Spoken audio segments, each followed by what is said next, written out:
Okay, my Married at First Sight Australia fans, yeah, we got another doozy of a dinner party, or shall I say beast mode, especially how Evelyn goes into Dan and Hugo. And yeah, Dan and Hugo are in hot water over that whole butt dial call or whatever that happened when the guys were out, supposedly, but we're going to talk about it. Welcome back to Romance Review TV. It's Lady T. I got another recap for you guys. Married at First Sight Australia, season number 10, episode number 20. And without any further ado, let's talk about this dinner party. Coming off of that last episode, the buzz was everything around this whole butt dial situation. And Evelyn was telling the cameras how she received all these numerous pocket calls from her husband Rupert and talking about how she can hear everything the guys were saying, particularly Hugo and Dan. And Evelyn, she's ready to go into full beast mode at this dinner party because she thinks that Hugo and Dan's behavior is not on. Now, she says that she's going to hold these guys accountable because of her moral compass, and the type of things that were said were pretty disgusting according to her. And even though while Evelyn appears, or prepares, I should say, all out war, Rupert can't believe his own dumb luck. He called himself an idiot. Yep, 100% an idiot he called himself because of the fact that his phone butt dialed his wife, and he said he even feels a little bit like a rat and didn't even mean to do it. But I guess it's one of those things that if you didn't say it, you wouldn't have to worry about it. So I guess the truth always comes out according to Rupert. Now it's first time for the cocktail hour as the experts are watching on, and it's not long before Evelyn starts spilling to the other wives what she so-called allegedly heard Dan say on that butt dial. How she says she heard Dan saying some nasty things and know for a fact that he was showing the boys about how hot his previous ex-girlfriends were. And then Rupert came back drunk and told her that Dan was holding up pictures of his ex-girlfriends, saying that he was belittling Sandy, saying that all of his other girlfriends were way better looking than Sandy was. And then, of course, Alyssa throws her 2 cents in and confirmed that Dan had told Duncan not to mention that he was out at the boys' night. Now, while most of the heat is on Dan, Evelyn also reminds the bride that Hugo said some pretty messed up stuff, too. I overheard some of the words you were saying about Taylor.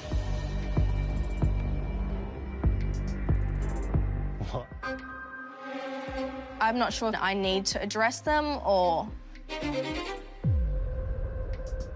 I literally, we were hanging out. I complained about how the first 2 weeks had been going. I complained about the stuff that was said on the couch. Bullshit. Hugo, tell the truth now, please. Don't make me go there. I don't want to be that chick. Absolutely go there, then. You said you couldn't stand her?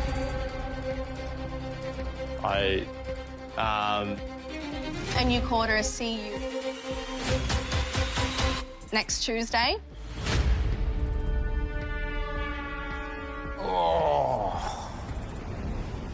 Now, this is where the show kind of really got under my skin a little bit because of the fact that we've been seeing exactly how Taylor has been treating Hugo from day one. And as much as he tried to be nice, tried to be respectful, Taylor has done nothing but belittle him. And the fact that, you know, she's not saying much and Evelyn is going in like she know the whole situation, you really don't. And I'm like, okay, where's the spotlight on Taylor? Now, I know the fans have been digging in deep when it comes to Taylor, and some people actually supported the fact that Hugo had some things to say with the guys regarding Taylor because she's been mad disrespectful. And then with Taylor being shocked by this news, it's like, how did you not see that coming unless you were just that oblivious to what you do to other people?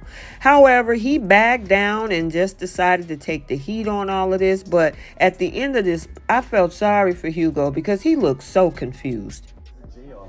Can you give me a synopsis? Yep.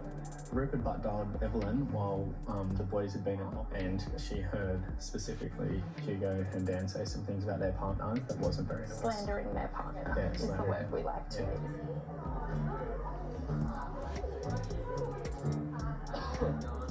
Is this whole thing legit? Everything that's happening right now? Yeah, I'm sure it's a shock to your system. Whole thing an act? Nah.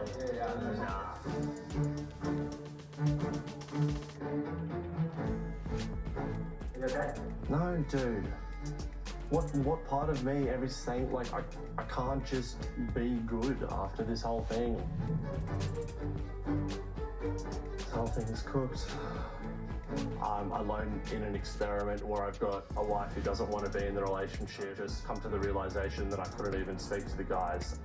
I honestly don't know how I'm going to face it. I'm going to try and speak my truth.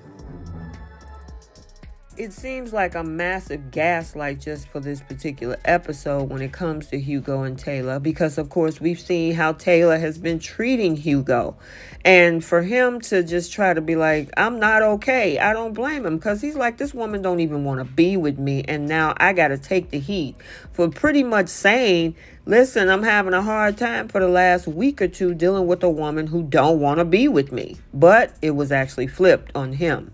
There's another person involved in Evelyn's story of the night of the butt dial, and that is Dan, which leads us right into this dinner party. Now, Dan tried his best to get a hold of the situation by asking Evelyn what she spoke to Sandy about. Evelyn decided to be more strategic and give Dan the opportunity to own up first. Now, normally Dan is calm. He started to sweat a little bit and wonder how much Evelyn knows. But somehow there's this whole thing about it didn't happen. I didn't say what I said. All of this. And it goes into a messy mess, not just between him and Evelyn. Claire jumps into it and some of the other husbands and wives as well. It was what they, it wasn't acceptable for any other ears. And I apologise that, it's had to come back to you, Sandy, and... It's just about being now, right? It's also about, like, saying it, but then wanting to come back and make it work because you do really care about this person. You're just saying it in the angry. No, but are you coming back and absolutely. then... But I've been trying it with Sandy. I have been, and I should have done it better, but I've been trying as much as I can with the knowledge that I have. And we did have a beautiful, intimate moment. What do you mean? Sandy and I had sex.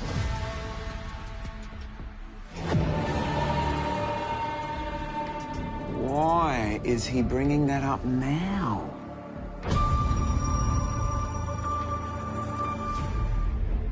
This is in an argument. Even worse. Oh, so he's what's the motivation there?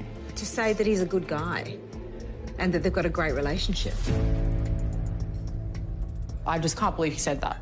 In front of everyone else. I don't want to talk about my personal sex life. That is a boundary for me. Because in my culture, it's not talked about at all, and Dan knows that. That in itself was betrayal to me. It was a beautiful moment, and I really enjoyed that moment. It was nice. I'm exhausted of conversations going nowhere with Dan. It's not even just the conversations, it's the confusion of, I think the relationship is progressing. We've been intimate. And it's just like a high to low to high. I don't know what's going on. But I'm not just going to and be walked all over or disrespected. My dad's biggest fear was that you will go there, they will match you with someone who will disrespect my daughter. And that's exactly what's happened. And then physically intimate. You disappeared for the weekend and went out with the boys and told me you need to disconnect for 3 days. You can probably understand why I'm upset.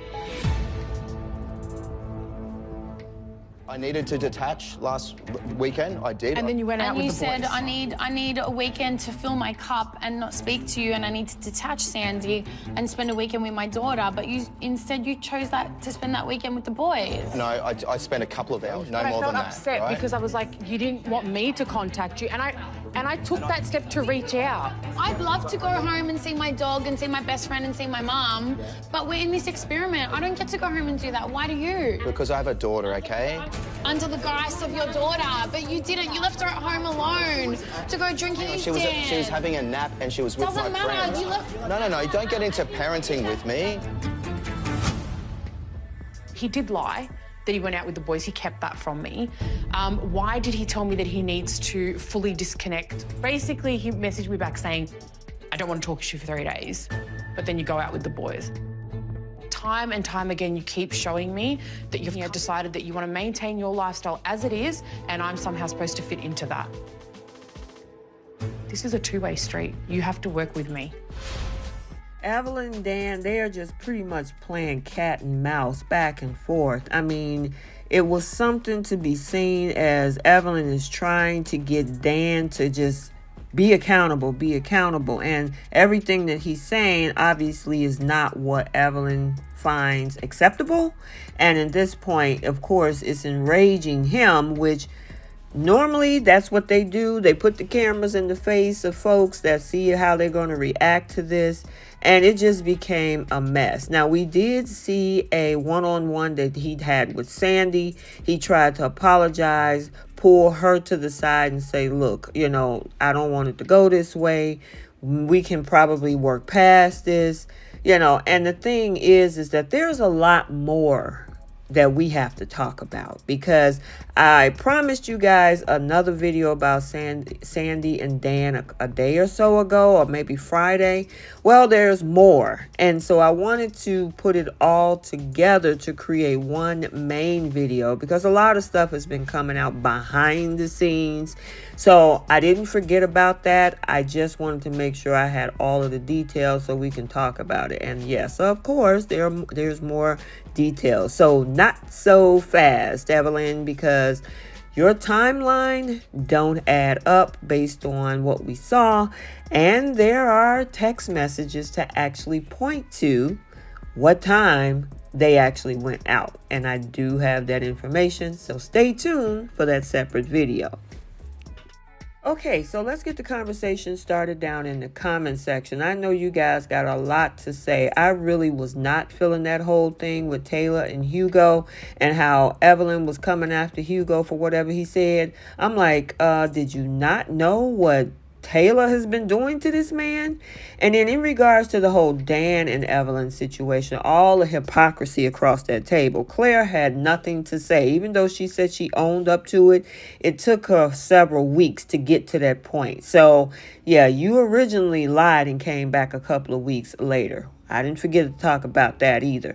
So I want to know your guys' thoughts. So I hope you enjoyed this recap. Stay tuned for other recaps on this channel. And until the next video, like, comment, and subscribe. And stay tuned, because I got information on this particular episode behind the scenes for that video. And we will see you soon. Bye.